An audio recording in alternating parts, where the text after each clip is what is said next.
Hello guys and welcome back to MS Tech Tutorials, and in today's video I'm going to be going over how to fix Call of Duty Black Ops 6 not launching from the Xbox app slash Microsoft Store on PC, and let's get straight into it. So what you want to do is you want to first look for Steam. You want to right click on Steam and then you want to click on Properties. From here you want to go over to the Compatibility tab and you want to check two boxes. The first box you want to check is run this program in compatibility mode for Windows 8, and the second box you want to check is run this program as an administrator.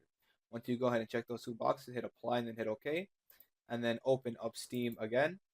But from now, what you want to do is you want to go over to library and you want to look for Call of Duty and you want to click on properties. From here, you want to go to installed files and you want to check, or you want to click on verify integrity of game files. Once you go ahead and do that and you wait for it to finish, you should be good to go. I also do recommend restarting your PC, and then you will have no issues whatsoever with, running Call of Duty. And that is it for the video. Thank you guys for watching. Make sure to give the video a thumbs up, subscribe to the channel, and have a great day.